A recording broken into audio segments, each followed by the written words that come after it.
Vena pathian thu kan soi tur hi Beiseina nung tiin pathian thu ngaithlak u Peter le khathon pakhat na bung khat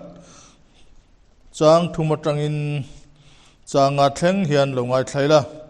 kan lalpa Isu Krista pathian le pa chu pakinom ro se ani chuan akhongaina na satak angzelin mite zinga ta Isu Krista tholen avangin Beiseina nung muturin min hring le a rochan che theilo bollo kai lo chuai theilo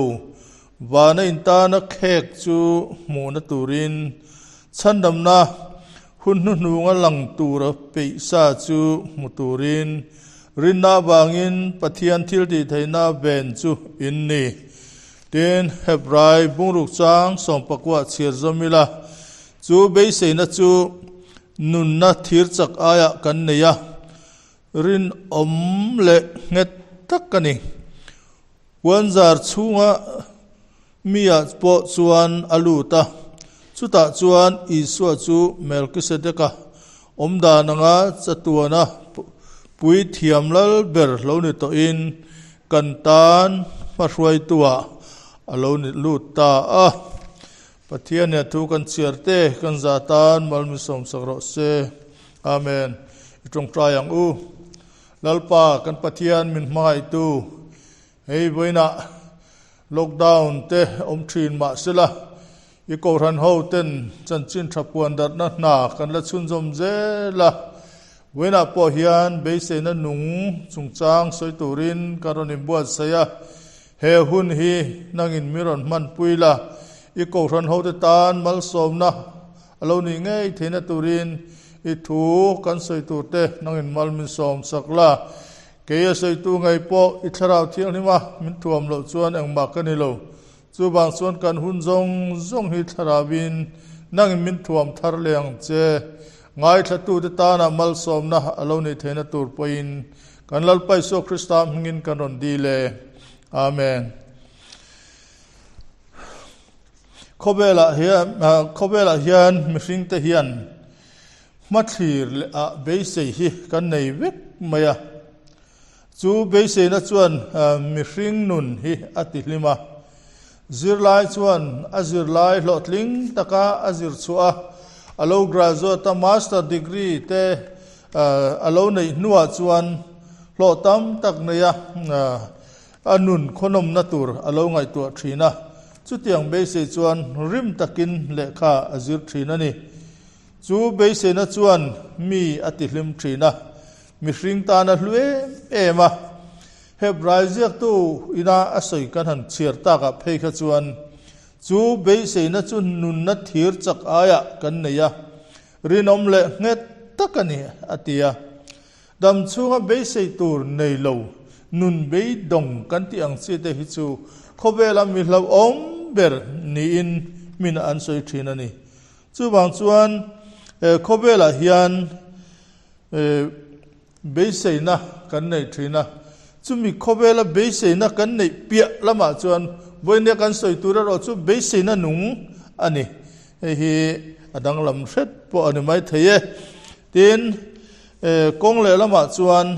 kan Beiseina chu kho om dan te le ran nung te poin minti lo cham tir thei bokani tuna hian lo nei tu in lo neya abu min tuar to maya amara chu he ta ram noi tangin sangal rual anon kala anon chetawak maya an lo nei tu Beiseina butam tak alo tharna tur kha ati chia sak thei thina ni tin chu tiam bokin kan thlai chin te po ran nung ten minti chia sak thei boka chu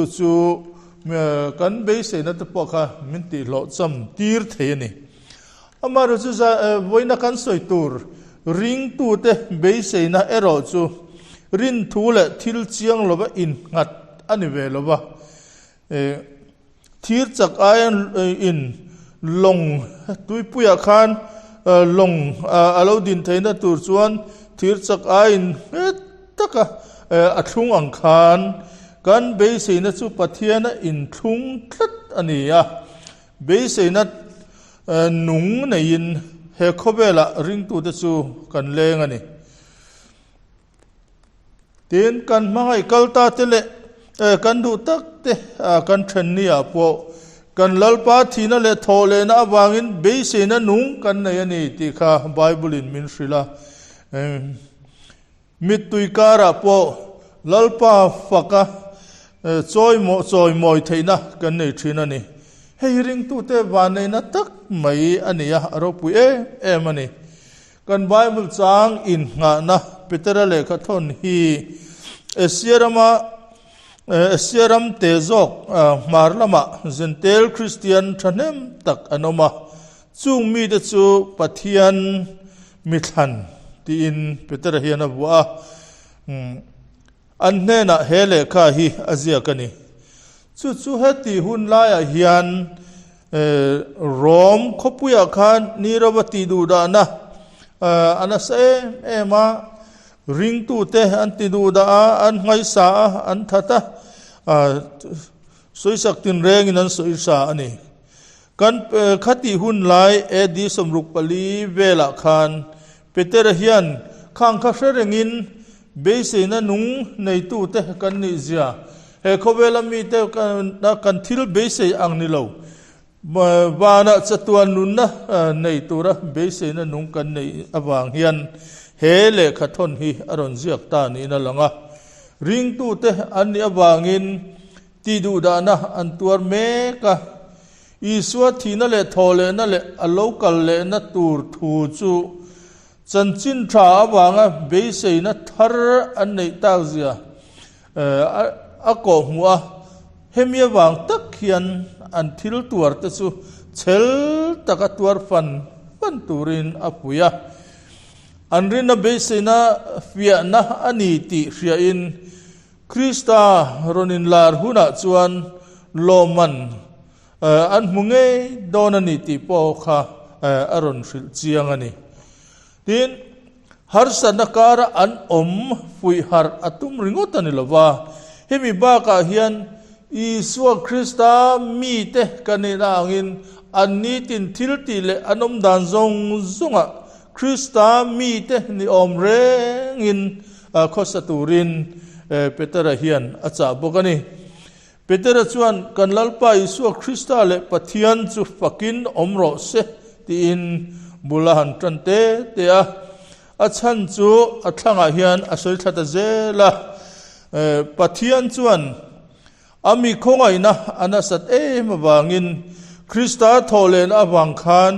Beiseina nung muturin fa min buata ani Beiseina nung muturin fa min buata ani ati kherani he poimo le mai Krista tholen awanga afa abwa hrin thar kani ta ka wang chuan ro chan che theilo bol lo kai lo chuai theilo wana kan ta na khe ka chu Krista chuan min bua sai sakta ani in min bua sai saktu pa pathian le bua saya kan theina chan chu Krista chu faklakin selatin fakla kan izia min ko mu bokani fa kan ni na chan chu Isua Krista thisen lutak mai chua ka chu kan tan ahluani ti kha helai hian chiang hle ni kan chan dam na hun nunga lang tura pathian peisa diam chu muturin pathian thilti theina ven kan lani te zuita pathian rin om na in min thuama chumi arin om na chu hreturin min Chanpui bokani rin tlak Pathianni zia min hriat tirani helai hian hei kan ram din munte kan an ngai tu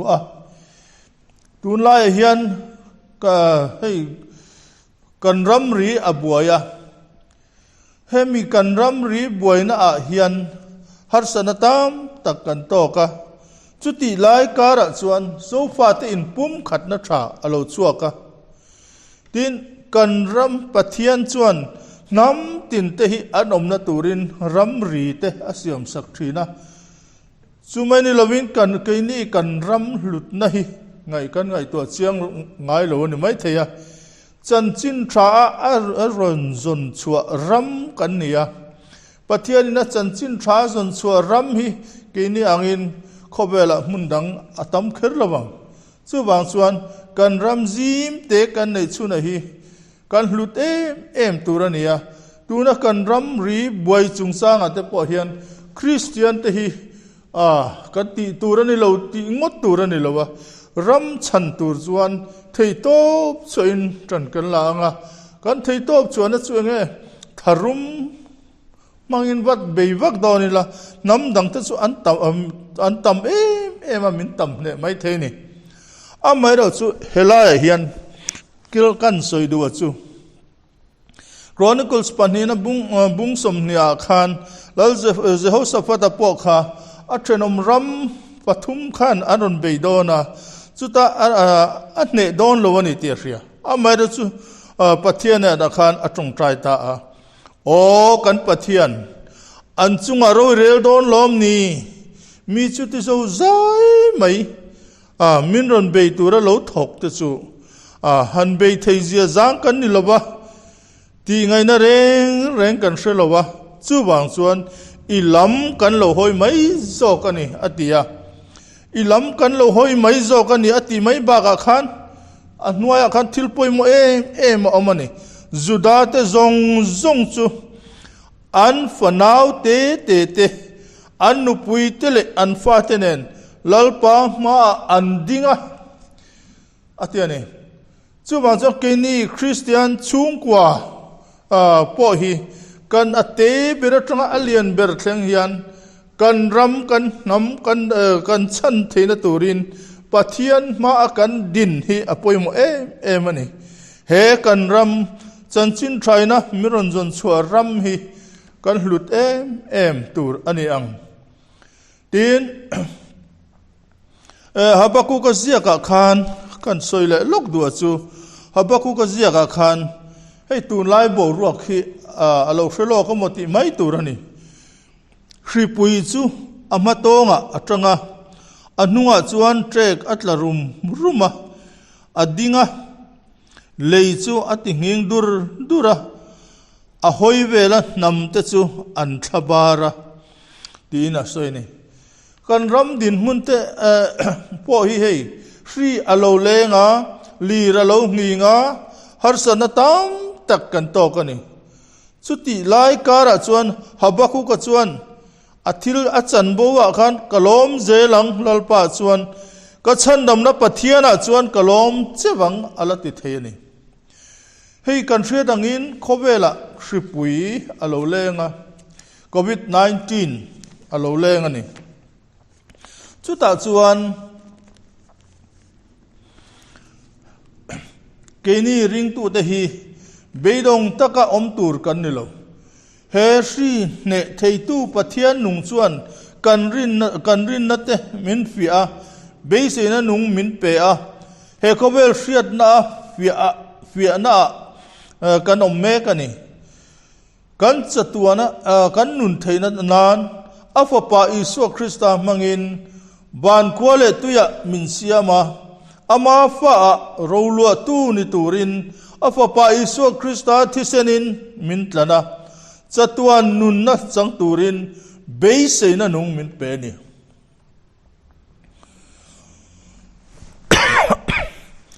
kan chunga eng polo theng sela chatuan lalfa te tan chuan